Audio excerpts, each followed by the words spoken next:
Hello children. Previous lecture पे हम लोग डिस्कस कर रहे थे सॉइल के बारे में। लैंड आपका कंप्लीट हो चुका था और सॉइल भी मैंने स्टार्ट कर दिया था। सॉइल में मैंने आपको सॉइल बताया था, उसके बारे में क्या होता है सॉइल डिफिनीशन, उसमें वेदरिंग वाला प्रोसेस मैंने डिस्कस किया।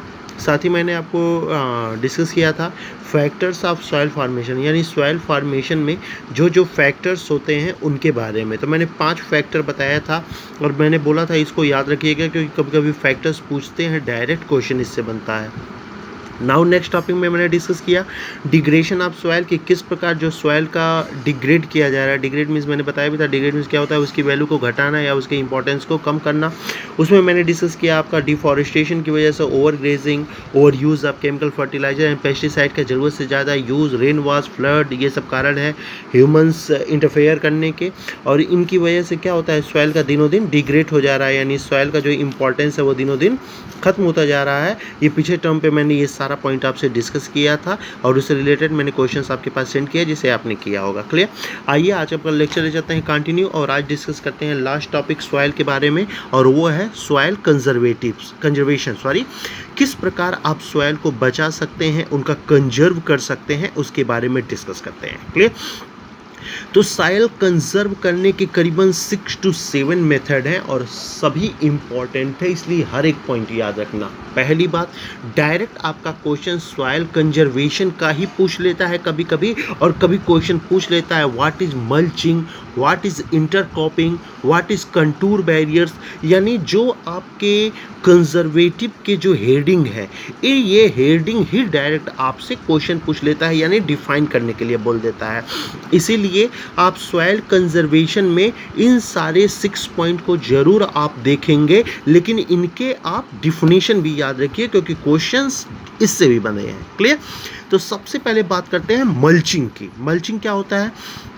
The bare ground between plant is covered with the layer of organic matter like straw। हम लोग क्या होता है, जब हम लोग खेती करते हैं, जब सॉइल में हम लोग खेती करते हैं तो क्या करते हैं, वो ऐसे बनाते हैं ना, एक क्यारी यहाँ बना देते हैं, एक क्यारी यहाँ, मतलब क्या करते हैं ऐसे ऐसे हम लोग प्लांट रोप करते हैं, यानी प्लांट ऐसे ऐसे हम लोग बोते हैं, रोप करते हैं। एक इस क्यारी में लगा दिया, इस एक कॉलम में लगा दिया, फिर यहाँ कॉलम, फिर यहाँ, तो बीच का जो स्पेस होता है क्या होता है, वो गैप हो जाता है, यानी 2 लाइन के बीच में गैप हो जाता है, फिर 2 लाइन के बीच में गैप हो जाता है।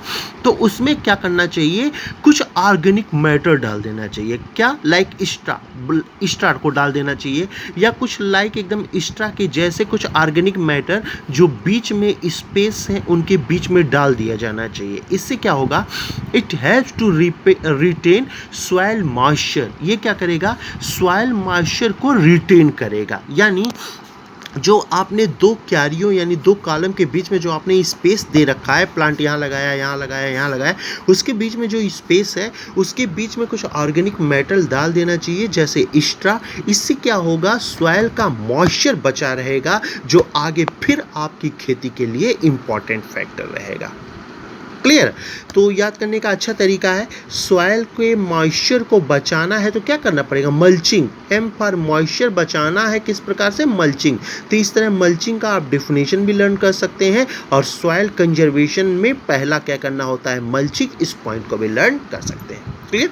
तो सॉइल कंजर्वेशन का पहला पॉइंट क्या है, मल्चिंग। ठीक। सेकंड क्या है, rock dam. Rocks are built up to slow down the flow of water, it prevents soil loss। इसमें क्या होता है, देखिए, जब हम लोग गेहूँ, चावल या कुछ भी हम लोग जब उसे रोप करते हैं, उसे पैदा करते हैं, तो हम लोग को क्या करना चाहिए, वहाँ साइड में रॉक्स के अच्छे अच्छे डैम बनाना चाहिए, यानी रॉक्स रखने चाहिए, पत्थर के टुकड़े रख देना चाहिए। इससे क्या फ़ायदा होता है, जब बारिश वारिश होती है तो बारिश जब होगी तो क्या होता है, वहाँ पानी भर जाता है और वो फ्लो करने लगता है। तो जब वो फ्लो होने लगेगा तो आपकी सॉइल का जो ऊपर वाला पार्ट है, यानी सिंपल लैंड का जो ऊपर वाला पार्ट, जिसे आप सॉइल, जिसे आप क्रस्ट बोलते हैं, इसको क्या करेगा, वो बहा ले जाएगा। और इसको जब वो अपने साथ फ्लो करके ले जाएगा तो वो पूरा का पूरा लैंड नेक्स्ट टर्म पे क्या हो जाएगा, पूरी तरह बैरन हो जाएगा, क्योंकि वहाँ क्रस्ट में ही आपके सारे सारे एलिमेंट होते हैं, सारे ऑर्गेनिक कंपाउंड होते हैं जिससे प्लांट आप प्रोड्यूस करते हैं। जब वही फ्लो हो जाएंगे तो आप प्लांट प्रोड्यूस कहाँ कर पाएंगे, क्योंकि वो सब आपका क्या हो जाएगा, उस बहाव, पानी के बहाव के साथ खत्म हो जाएगा। इसलिए क्या करना चाहिए, रॉक डैम, पत्थर रख देने चाहिए, किसी भी जो आप करते हैं उसके किनारे पत्थर रखना चाहिए। इससे क्या फ़ायदा है, एक तो बारिश हुआ, जब फ्लो होगा उस बारिश के पानी का तो पत्थर होने की वजह से क्या होगा, फ्लो धीरे धीरे होगा, उस खेत में धीरे धीरे पानी आएगा और ये उस प्लांट के लिए भी हेल्पफुल हो जाएगा और आपके सॉइल के फर्टिलिटी के लिए भी बेहतर होगा। क्लियर। आप देखते हैं गांव गांव में एक वर्ड होता है मेड़। मेड़ जानते हैं ना, मेड़ क्या, एक खेत यहाँ होता है गेहूं का, फिर यहाँ मेड़ बना देते हैं, फिर होता है खेत, फिर मेड़ बना देते हैं। ये मेड़ इसी वजह से बनाते हैं, इसी को हम दूसरी भाषा में रॉक डैम कहते हैं। कुछ जगहों पे पत्थर रख दिए जाते हैं तो कुछ जगहों पे उन्हीं मेड़ों को बनाया जाता है। इससे क्या होगा, इट प्रिवेंट्स सॉइल लॉस। जो मिट्टी बह के चली जाती है, ये मिट्टी बह के नहीं जा पाएगी और एक तरह का सॉइल लॉस होने से रुक जाएगा। क्लियर। तो सॉइल कंजर्वेशन किस प्रकार कर सकते हैं, एक पॉइंट हो गया आपका मल्चिंग और सेकंड पॉइंट हो गया रॉक डैम। क्लियर। तीसरे पॉइंट पे आते हैं इंटर क्रॉपिंग। इंटर मीन समझते ही होंगे, क्रॉपिंग मीन समझ रहे हैं, क्रॉप करना। इंटर मीन्स क्या, मिला जुला के, यानी मिलजुल कर क्रॉप्स करना। Clear. Different crops are grown in alternative rows. हाँ, बहुत इंपॉर्टेंट है। हम लोग क्या करते हैं, कितना बड़ा खेत होता है उसी में हम क्या करते हैं, पूरा गेहूं ही रोप कर देते हैं। पूरा खेत होता है उसमें क्या करते हैं, चावल रोप कर देते हैं। ये गलत मेथड है, ऐसा नहीं करना चाहिए। कैसे करना चाहिए, अल्टरनेटिव। जैसे ये रो में आपने गेहूं किया, फिर यहाँ आप लाही कर दीजिए, फिर टमाटर कर दीजिए, फिर गेहूं कर दीजिए, फिर, यानी हर एक रो में अल्टरनेटिव प्लांट्स लगाए जाने चाहिए। यानी पूरे खेत में एक ही प्लांट हो, ऐसा नहीं करना चाहिए। हर एक रो में अलग अलग प्लांट होने चाहिए। क्लियर। इससे क्या होगा, चलो गेहूं जल्दी हो गया तो गेहूं को आपने क्या किया, कट कर लिया।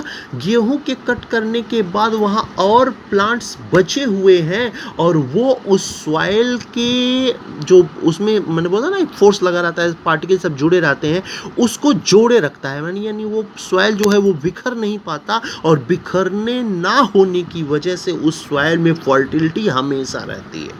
नहीं समझे, गेहूं हो गया, गेहूं आपने कर लिया, टमाटर और धान तो टमाटर और लाही तो बचे हुए हैं, तो क्या करेंगे, उस सॉइल को वो बांधे रखेंगे, तोड़ेंगे नहीं। जब तक आप सरसों का कट करने चाहेंगे, जब तक उसे कट करेंगे, तब तक ये आपका जो खाली वाला है इसमें कोई और प्लांट ग्रो करवा दीजिए। क्लियर। इससे क्या होगा, उस जमीन की फर्टिलिटी भी बची रहेगी और हमेशा आपको जरूरत के सारे प्लांट, सारे ग्रेन्स मिलते भी रहेंगे। क्लियर। इसी को कहते हैं इंटरक्रॉपिंग, यानी हर एक रो में अलग अलग प्रकार के क्रॉप्स को प्रोड्यूस करना।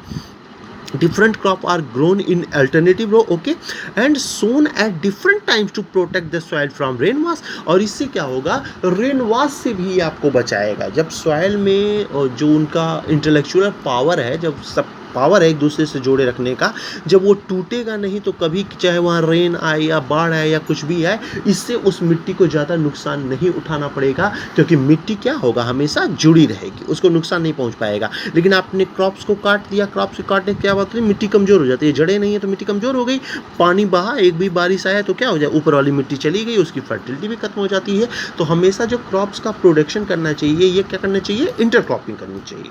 क्लियर।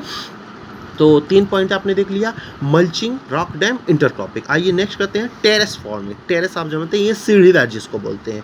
तो ये अधिकतर खेती की जाती है पहाड़ों या पर्वतों, मतलब छोटे छोटे जो हिली एरियाज होते हैं वहाँ पे। वहाँ क्या करते हैं, सीढ़ी नुमा खेती करते हैं, यानी यहाँ काट दिया, फिर ऊँचे, फिर ऊँचे, फिर ऊँचे, यानी सीढ़ी नुमा वहाँ क्या करते हैं, क्रॉपिंग करते हैं, वहाँ ग्रेन्स का प्रोडक्शन करते हैं। Broad flat steps or terrace are made on the steep slope so that flat surfaces are available to grow crops। तो इससे क्या होगा, जब आप सीढ़ी नुमा उस लैंड को ऐसे हिलीज को काटेंगे तो अच्छा खासा आपको सरफेस मिल जाएगा और उस पर आप अनाज का प्रोडक्शन बहुत ही अच्छे से कर सकते हैं। क्लियर। इससे क्या होगा, हिली एरियाज़ में आप जानते हैं बारिश वगैरह भी बहुत होती है। चलिए बारिश हुआ भी तो उससे भी उन ग्रेन्स को, उन क्रॉप्स को कोई नुकसान नहीं पहुंचेगा, क्योंकि बारिश हुआ सबसे ऊपर वाले सीढ़ी पे, नीचे आया, उसका बहाव थोड़ा तेज जरूर हुआ, लेकिन क्या हुआ, पानी ऊपर थोड़ा सूख गया तो नीचे कम आया, उससे नीचे और कम आया, उससे नीचे और कम आया, उससे नीचे और कम आया, तो नीचे वाले जो क्रॉप्स है, जो ग्रेन्स है, वो पूरी तरह बचे होते हैं। इसलिए ऊपर वाले सीढ़ियों पे उन क्रॉप्स को लगाया जाना चाहिए जिनमें पैदा करने के लिए जिन्हें पानी की ज़्यादा ज़रूरत होती है, जैसे धान हो गया, चाय हो गया, कहवा हो गया, इन सब में पानी की बड़ी ज़रूरतें होती हैं। तो ये ऊपर वाली सीढ़ी पे लगाओ, ऊपर वाले टेरेस पे लगाओ, नीचे वाले पे गेहूँ लगा दो, बाजरा लगा दो, क्योंकि वहाँ पानी की ज़रूरत हमें उतनी नहीं होती। इससे क्या होगा, they reduce surface run of. इससे क्या हो जाएगा, सरफेस जो रन ऑफ है, ऊपर वाली मिट्टी मान लिया बह के नीचे वाले में आ जाती है, तो नीचे वाला फर्टाइल हो जाएगा। नीचे आ जाता है मतलब वो मिट्टी बेकार नहीं होती, यानी सीढ़ी नुमा उस टेरेस फॉर्मिंग में कहीं ना कहीं वो मिट्टी इकट्ठी होगी और अच्छा खासा आपका वो लैंड फर्टाइल लैंड होगा। Run of and soil erosion, इससे क्या होगा, सॉइल इरोजन भी घटाया जाएगा। क्यों घटाया जाएगा भैया, क्योंकि मिट्टी तो कहीं बह के जा ही नहीं रही, मिट्टी कहीं ना कहीं किसी ना किसी टेरेस पे तो जरूर रुकेगी और उस टेरेस के उस पॉइंट को अच्छा खासा वो फर्टाइल बनाएगी।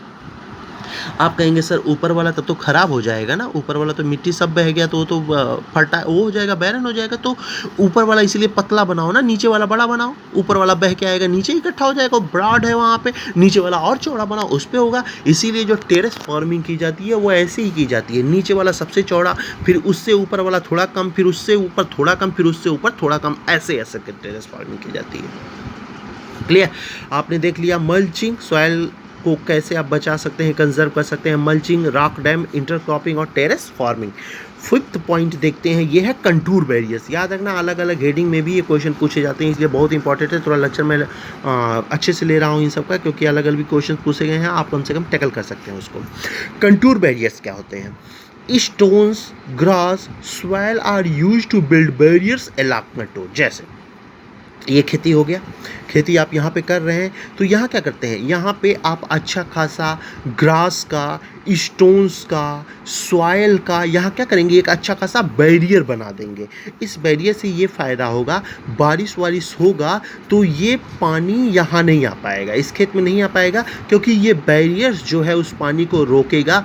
और हमें ज़रूरत पड़ेगी तो हम क्या करेंगे, बैरियर्स में थोड़ा सा होल कर देंगे, जिससे पानी उस होल से आ जाए, यहाँ आराम से फार्मिंग भी हो सके। यानी इस बैरियर से आपको बहुत फ़ायदा है, कंटूर बैरियर से। पहला, आप तेज बहाव वाली पानी को रोक लीजिएगा, और दूसरा, जब हमें ज़रूरत होगी हम थोड़ा सा पानी, थोड़ा सा बैरियर्स में थोड़ा होल करके उस पानी को ले लेंगे। इसी को कहते हैं कंटूर। कंटूर क्या होता है, बाउंड्री, किसी खेत की क्या होती है, बाउंड्री, उसी बाउंड्री को बोलते हैं कंटूर। यानी हर एक बाउंड्री पे बैरियर्स बना देना चाहिए, इससे क्या हो जाएगा, पानी कभी उस खेत को नुकसान नहीं पहुँचा पाएगा।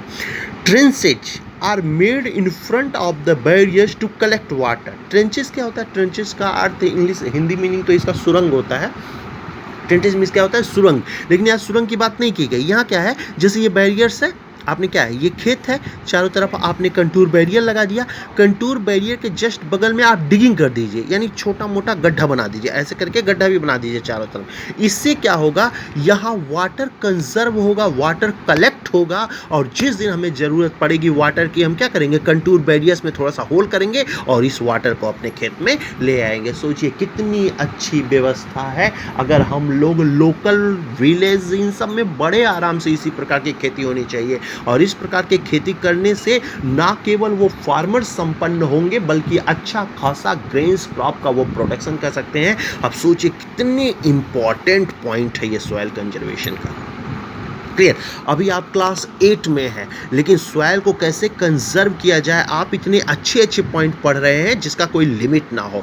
ये सब प्रैक्टिकली यूज़ किया जाना चाहिए फार्मर्स को, और इन सब की यूज़ करने से उन्हें कितना एडवांटेज है आप खुद सोच सकते हैं। कंटूर बैरियर कितना अच्छा पॉइंट है। ये रहा आपका खेत, किनारे आपने पेड़ के बड़े बड़े टहनियों को रख दिया या पत्थर रख दिया चारों तरफ उसके कंटूर पे, और यहाँ पे क्या किया, डिगिंग कर दिया, एक अच्छा खासा ट्रेंचेज बना दिया, उसमें आप पानी इकट्ठा करते हैं, जब जरूरत पड़ती है पानी का तो आप मेड़ खो देते हैं, आराम से पानी आ जाता है, जब मन करे उसको रोक देते हैं। कितनी अच्छी खेती की जाती है। क्लियर, तो 5 पॉइंट हो गया, पांचों इंपॉर्टेंट है, अलग से क्वेश्चंस भी पूछे जाते हैं बाबू, तो याद जरूर रखिएगा। नेक्स्ट पॉइंट देखते हैं, 6 लास्ट पॉइंट, शेल्टर बेल्ट। ये क्या होता है, shelter belt, rows of tree are planted to check the wind movement to protect soil cover. यानी ये रहा आपका खेत रहा भैया, ये आपका खेती करने के लिए है, तो यहाँ कीजिए आप ट्रीज लगा दीजिए, लाइन से क्या करेंगे, आप ट्रीज लगा दीजिए। ये ट्री क्या करेगा, जो फ्लो होगा, एयर का जो फ्लो होगा, बहुत जो तेज हवाएं चलती हैं फ्लो होगा, तो ये ट्रीज क्या करेंगी, उन तेज चलने वाली हवाओं को रोकेंगी और इससे इन सॉइल का इरोजन नहीं होगा, ये सॉइल उड़ नहीं पाएगा और ना उड़ने की वजह से ये सॉइल आपके क्रॉप्स को सबसे बेहतर प्रोडक्शन देंगे।